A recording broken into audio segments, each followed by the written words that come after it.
Olá pessoal, na aula passada nós estávamos falando dos princípios da retroatividade da lei penal mais benéfica e tem um princípio da irretroatividade da lei penal mais maléfica. É muito simples, é justamente o contrário. Se a lei penal de alguma forma, a lei penal nova, se de alguma forma ela for mais maléfica, isto é, prejudicial, mais rigorosa, ela jamais retroage, ela é irretroativa.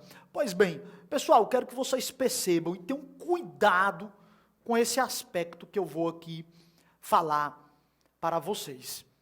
Nós temos a abolição do crime, chamada abolitio criminis. Mais adiante, quando nós formos falar na parte de penas, logo depois da parte de penas das causas de extinção da punibilidade, nós vamos falar da abolitio criminis, aí eu vou detalhar mais esse assunto para vocês. De pronto, de imediato, eu quero que você saiba que a denominada, em latim, abolitio criminis, abolição do crime, nada mais é do que uma lei penal nova, mais benéfica, que retira aquela conduta que era criminosa do ordenamento jurídico penal.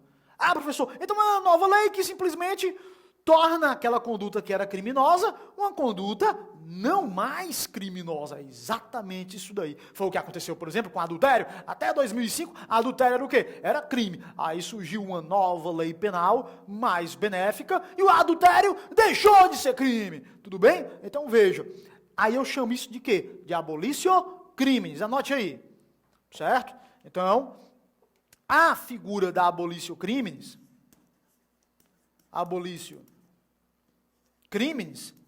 ela é o quê? Ela é uma lei penal nova, mais o quê? Benéfica.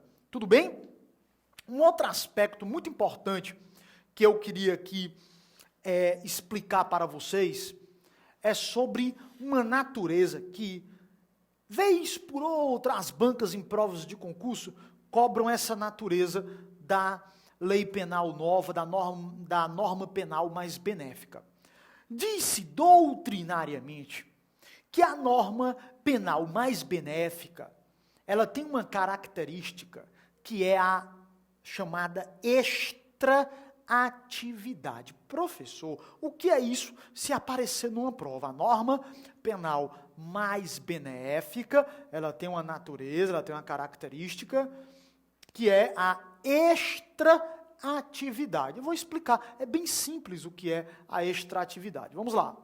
Então, professor, a extraatividade é uma característica extraatividade. Como o senhor disse, é uma característica de quê? Vou colocar aqui debaixo, ó, da norma penal, NP, norma penal mais benéfica. Mais benéfica, professor. Pois bem, essa característica que se denomina extraatividade, pode aparecer numa questãozinha aí da sua prova, nada mais é, adivinha, do que dois efeitos da norma penal mais benéfica. Então, quais são os dois efeitos? É a retroatividade e a ultraatividade. Como é que é isso, professor? É bem simples. A norma penal mais benéfica, ela retroage quando ela é mais benéfica. Então, essa característica é o que nós chamamos de retroatividade. E simplesmente, pessoal, ela jamais retroagirá, certo? Se ela for mais o quê? Mais maléfica. Então, é a ultraatividade. Então, se surge uma lei penal nova, certo? Ela retroage, então, ela simplesmente tem efeitos retroativos, se for mais benéfica. Por outro lado, ela não retroage se ela for mais maléfica. Isso é extraatividade, que a doutrina assim denomina extraatividade. Os efeitos para o futuro, se for mais maléfico. Os efeitos o quê? Retroagindo, se for mais o quê? Benéfico. Essa característica da norma penal é o que nós chamamos de quê? De extraatividade. Simples, não? Pois bem, vamos agora às questões sobre aí esses dois princípios, que são as questões mais perigosas. A primeira, qual é? A primeira, pessoal, é questionar para vocês se esses princípios eles são aplicados em relação à medida de segurança. Professor, nós vamos estudar ainda o que é medida de segurança. A medida de segurança é uma espécie da sanção penal. A sanção penal pode ser pena ou medida de segurança. Pena para as pessoas que são condenadas, medida de segurança para as pessoas que foram absolvidas, sendo declaradas inimputáveis. Então, professor, o inimputável, nós vamos estudar ainda, é aquela pessoa que não tem capacidade de entender o caráter ilícito da sua ação, nem de se autodeterminar de acordo com esse entendimento. Para o inimputável, quando ele é declarado inimputável, você não vai ter pena, você vai ter medida de segurança, para que ele seja devidamente tratado. Tudo bem? Pois bem, professor, esses princípios da retroatividade da lei, da norma penal mais benéfica, da irretroatividade da norma penal mais maléfica, se aplicam em relação também às medidas de segurança? Qual é a resposta? Sim, pessoal. Cuidado com essa questãozinha em prova.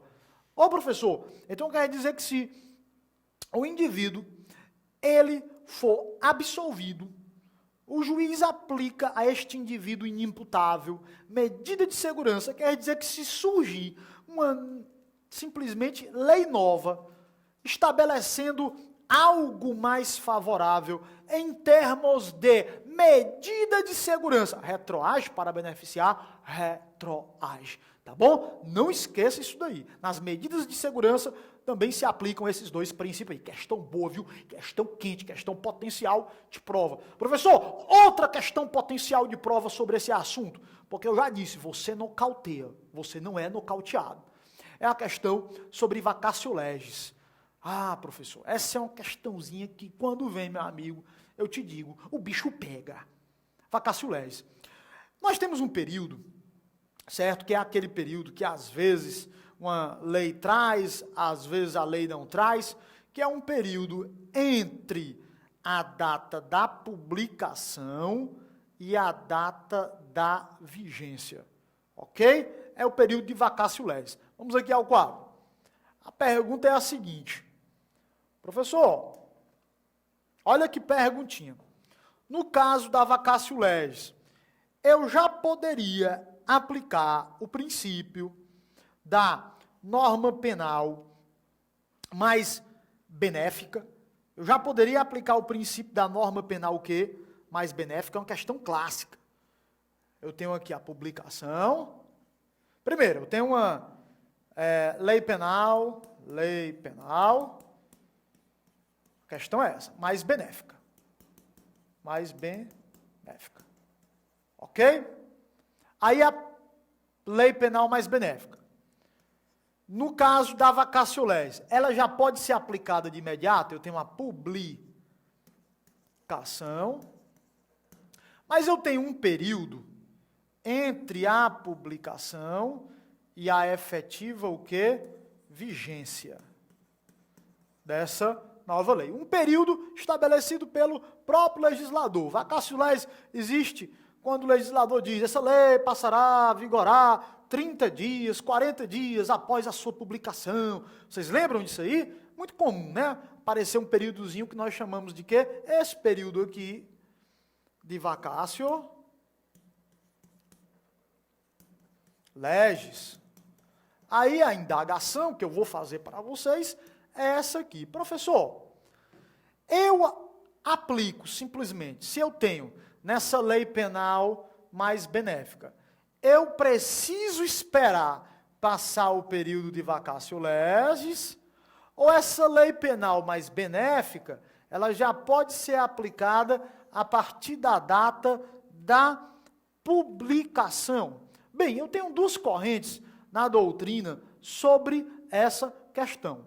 Duas correntes que realmente se degladeiam mesmo para tentar resolver isso daí. A primeira defende o seguinte: no caso da lei penal mais benéfica, ela já poderia ser aplicada a partir da publicação. Então, não haveria necessidade de esperar terminar o período de quê? De vacatio legis. Publicou. Então já pode incidir a lei penal mais benéfica. Se já pode incidir, então ela já pode, se ela é mais benéfica, ela já pode retroagir. Então, para a primeira corrente, mesmo quando o legislador estabelece vacatio legis, aquele período que se deve cumprir para que a lei possa ter vigência, na hora da publicação, a lei penal nova, ela já poderia ser aplicada. Em outras palavras, ela já poderia retroagir, porque o efeito da lei penal nova mais benéfica é justamente a possibilidade dela retroagir para beneficiar. Essa é a primeira corrente. A segunda corrente defende que não, de forma alguma, meu amigo. Ora mais, se não existe ainda vigência, como é que eu posso falar de produção dos efeitos da lei penal nova mais benéfica? Argumentam os adeptos da segunda o quê? Corrente. Então veja como é que pensa a segunda corrente. Calma aí.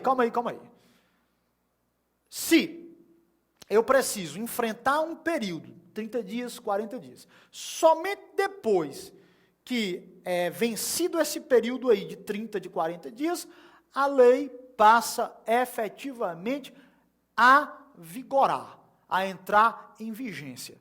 Então, se eu tenho que esperar esse período, não poderia a lei penal nova, mais benéfica, já ser aplicada a partir da publicação, não. Por quê? Porque mesmo sendo uma lei penal nova, mais benéfica, ela não está em vigência ainda, meu amigo. Tem que encerrar aquele período de vacatio legis.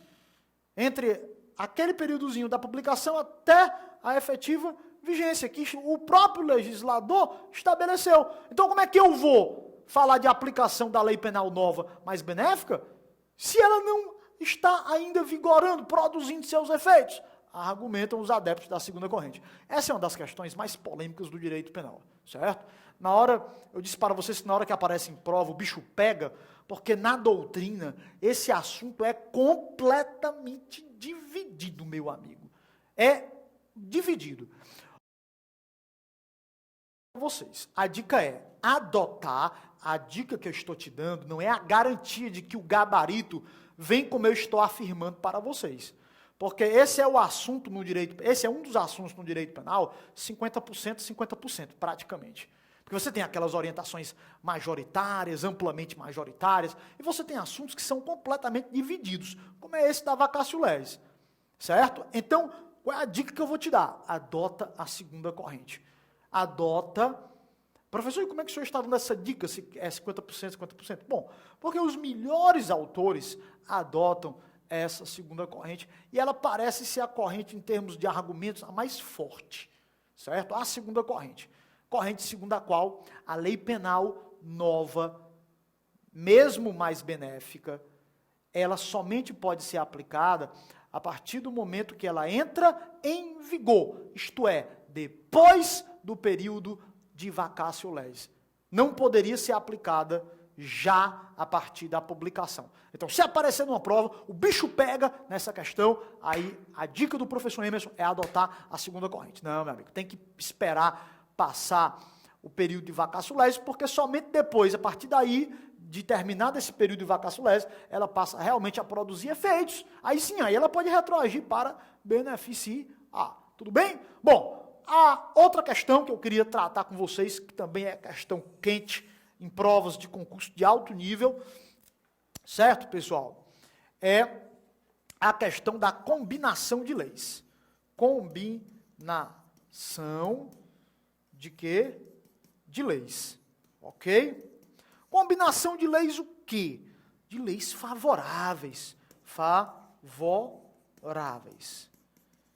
Como é que é isso, professor? Pessoal, eu tenho uma lei X, eu tenho uma lei Y. Eu poderia juntar parte da lei X favorável com parte da lei Y, haveria possibilidade disso daí, juntar parte da lei X favorável, parte da lei Y favorável, ok? E, digamos, não aplicar aqui da lei X o que for desfavorável. Não aplicar da lei Y o que for desfavorável. Eu poderia fazer isso daí no direito penal. Pense numa questão boa. Meu amigo, isso aqui é a questão que faz a diferença. Uma questão que vem perguntar para você, na parte aí de retroatividade da lei penal mais benéfica, sobre vacatio legis, se já poderia ser aplicado antes de enfrentar o período da vacatio legis, uma questãozinha quente como essa daí da combinação de leis. E aí eu posso ter, a pergunta que é quente aí, tá aí a batata quente na tua mão numa prova. Eu posso ter combinação de leis, certo? Para beneficiar o réu, em outras palavras, porque também pode surgir, não a palavra combinação de leis, ele pode também colocar na questão, eu posso pegar parte favorável de uma lei, o que for desfavorável eu não pego, eu pego só o que é favorável de uma. Aí eu pego parte favorável da outra e juntar as partes favoráveis da primeira com a segunda, eu tenho a lei X. Aí depois surgiu o quê? A lei Y. Lei X, depois surgiu o quê? Lei Y.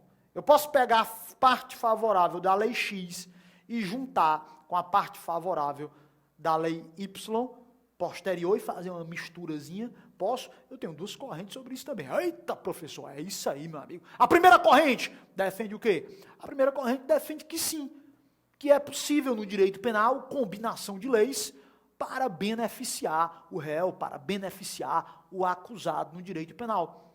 A segunda corrente defende que eu não posso, no direito penal, fazer combinação de leis para beneficiar o quê? O réu, para beneficiar o acusado. Pessoal, qual é a corrente majoritária? Porque isso é o que interessa, né? O pessoal quer gabaritar a prova, não é nocautear o cara? Meu amigo, nocautear. Ok? A corrente amplamente majoritária é a corrente segundo a qual não se admite no direito penal combinação de leis para favorecer, para beneficiar o acusado. Professor, então não se admite, anota aí, eu peço que você tenha um caderninho aí em todas as nossas aulas e vá anotando essas questões potenciais de prova que eu vou passando para vocês. Então, não se admite no direito penal combinação de leis para beneficiar o acusado, certo? E por quê, professor? Qual é o argumento? Esse é um argumento forte, viu? É o argumento do Supremo Tribunal Federal, é o argumento do Superior Tribunal de Justiça. Porque eu não posso ter combinação de leis para beneficiar? Porque isso, pessoal, seria usurpar a função do legislador, criando a terceira lei. Então, se eu pego parte favorável da lei X, aí desprezo o que é desfavorável.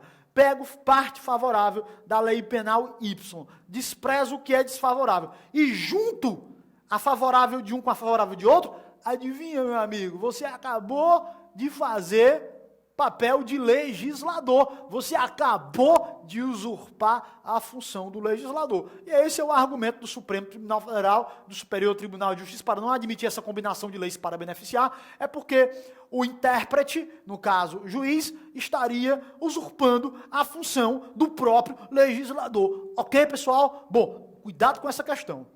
Professor, ainda nessas questões quentes aí, né, que o senhor está mencionando aí, você tem a famosa súmula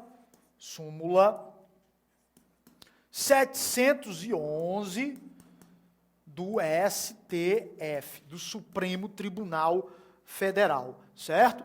Então veja, pessoal, presta bem atenção. Numa prova que você vai fazer, você não pode nunca nem sonhar em errar súmula. Súmula, meu amigo, é o que eu chamo de dever de casa. Professor, então eu tenho que estar dominando todas as súmulas. Todas as súmulas. Eu fico assim indignado, meu amigo, quando um aluno meu erra a questão. Pô, era a súmula. Súmula não, súmula é dever de casa. É cabeceira, meu amigo, cabeceira. A súmula 711 é dever de casa, é cabeceira. É a súmula que fala o quê? Quando você tem crime permanente. Vou explicar aqui o que é, depois eu ainda vou, lá na parte de classificação dos crimes, detalhar um pouco mais isso daí. Quando você tem a figura do crime permanente e a figura do crime continuado, você sempre aplica a última lei. Mesmo que mais gravosa. Calma aí, professor. Então, se eu tenho uma figura do crime permanente, do crime continuado, eu sempre vou aplicar, professor, a última lei, mesmo que ela seja desfavorável, é isso aí, certo? Vou explicar para vocês como é que é isso. Quando é que eu tenho crime permanente? Você tem crime permanente quando o momento consumativo de um determinado crime se prolonga no tempo. Nós vamos estudar ainda as fases do crime, cogitação, preparação, execução, consumação. Quando esse momento consumativo do crime, ele se prolonga no tempo, isto é, quando o momento consumativo, ele for elástico, se prolongando no tempo, pessoal, aí nós chamamos esse crime de crime permanente. O melhor exemplo, claro que é o crime de sequestro. Então tem lá, privar alguém de sua liberdade. Eu posso privar a liberdade de uma pessoa por um dia, 2, 3, 4, 5, um mês, um ano, 2 anos. Então essa privação de liberdade pode durar qualquer tempo. Não é isso, professor? É. Então veja, claro que tem que ser um tempo razoável, né?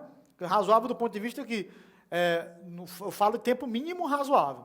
Aí veja, eu posso ter qualquer tempo de privação de liberdade. Digamos, a título de exemplo, que a pessoa ela foi sequestrada ou ficou em cárcere privado, teve a sua liberdade privada por 7 meses. 7 meses. Pessoal, durante 7 meses, esse crime estava se consumando.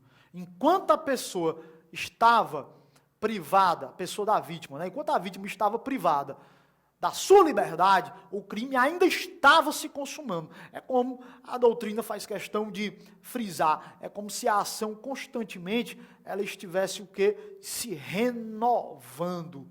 É como se você constantemente renovasse o quê? A ação no crime permanente. Já a figura do crime continuado, vocês vão encontrar lá no artigo 71 do Código Penal. Pega a tua arma, vai lá no artigo 71, aí você encontra a figura do crime continuado. Quando é que você tem um crime continuado? Primeiro, quando nós temos vários crimes da mesma espécie, certo? Quando eu tenho vários crimes da mesma espécie e circunstâncias semelhantes de tempo, lugar, modo de execução, dentre outras semelhantes, né, parecidas, circunstâncias semelhantes entre esses crimes, de tal forma que um é quase como, por exemplo, uma consequência do outro. Então, quando eu tenho vários crimes da mesma espécie, cometidos em circunstâncias parecidas, semelhantes de tempo, lugar, modo de execução, certo? Dentre outras, eu tenho a figura do crime o quê? Continuado. E aí, eu vou inserir no quadro aqui um desenhozinho para melhorar a tua visualização da aplicação da súmula 711 do Supremo Tribunal Federal. Aí, durante essa permanência, nos crimes permanentes, né, o exemplo lá do sequestro, durante a continuidade delitiva, a prática desses vários crimes aí da mesma espécie, eu posso ter a incidência de 2 leis penais. Posso ter incidência de 3, posso ter incidência de 4.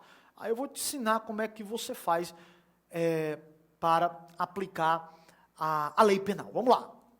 Então aqui eu tenho um crime permanente, tá? Vamos ficar no exemplo do crime permanente, um exemplo por excelência, que é o sequestro, né? Exemplo, sequestro. Tá bom? Aí eu tenho aqui o crime de sequestro. Pois bem, durante como eu disse para vocês no exemplo lá, sequestro, a privação de liberdade, demorou quanto tempo, professor? 7 meses. 7 meses. Bom, aí, vou aqui,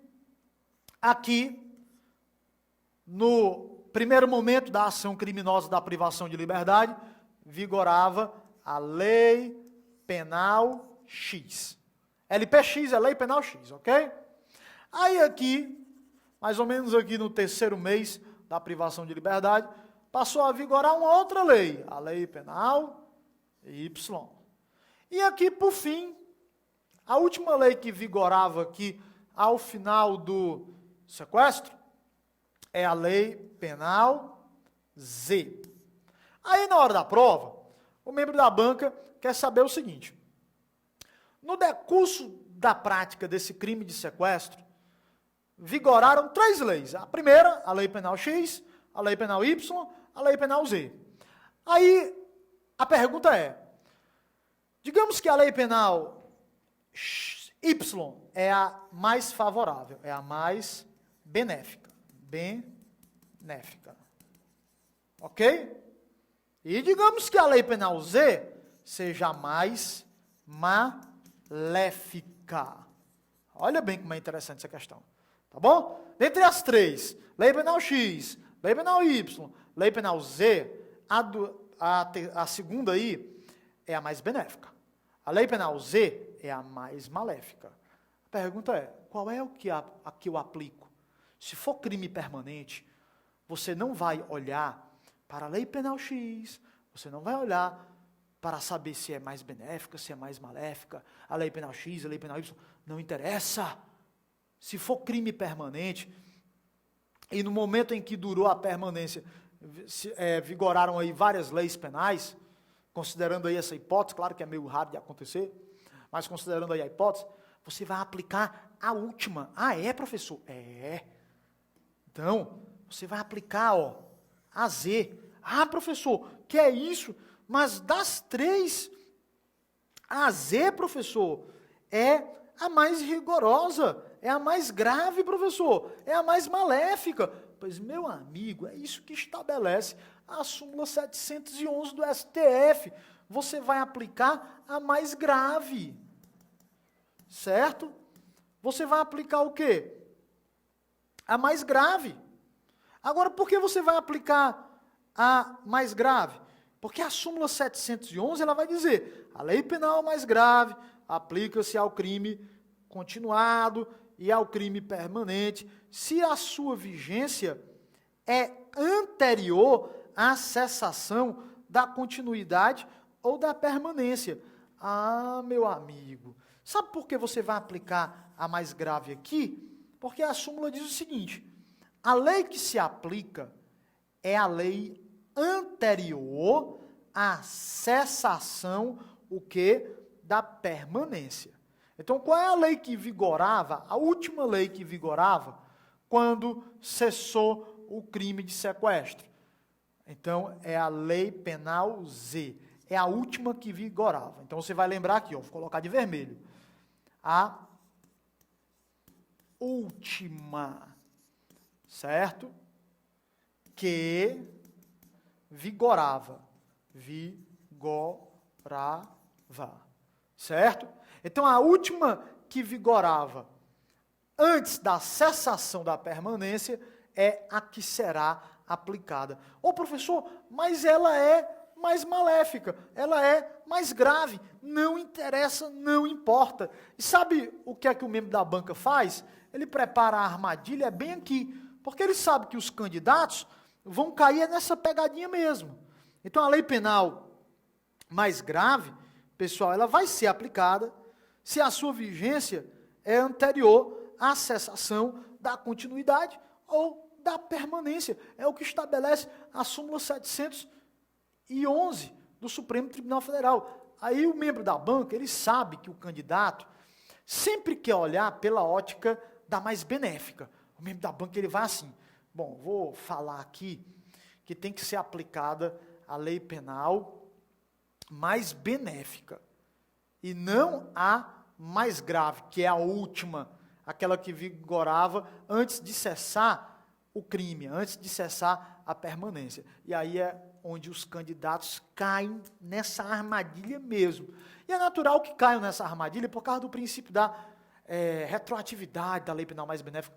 O que eu quero te explicar é, durante a permanência do crime, eu tenho 3 leis. Qual é a que eu aplico? É a última que vigorava antes de cessar essa permanência, antes da vítima ser libertada. A última que vigorava qual era? Era essa Z aí. Ah, mas ela é mais grave. Pois é ela que se aplica, tá? Porque ela é a última que vigorava, tá bom? Agora, professor, pelo amor de Deus, eu só falo disso daí que eu acabei de explicar para você, se for crime permanente ou se for crime continuado. Por exemplo, um crime continuado de estelionato. Estelionatário que sai dando golpes aí, em várias pessoas. Mesmo crime, mesma espécie, circunstância de tempo, lugar, modo de execução parecidas. Aí o estelionatário sai dando golpe. No outro, dentro das características do crime continuado, que eu ainda vou detalhar para vocês no curso completo de Direito Penal. Aí mesmo raciocínio. Durante o crime continuado, lei X, lei Y, lei Z, meu amigo, você vai aplicar a última que vigorava antes da cessação da caracterização do crime o que continuado. No crime continuado, qual é a última que vigorava? A última que vigorava era a Z. Ah, mas é mais grave. Pois é a que se aplica, tá bom? É a súmula 711 do Supremo Tribunal Federal. No teu código, lá na parte de trás do teu código, tem lá as súmulas. Então, olha essa 711. Então, no crime continuado também, eu vou aplicar a última, ainda que seja mais grave, tá bom? Detonando, são questões quentes que podem aparecer sobre essa parte aqui. Um abraço, até a próxima aula.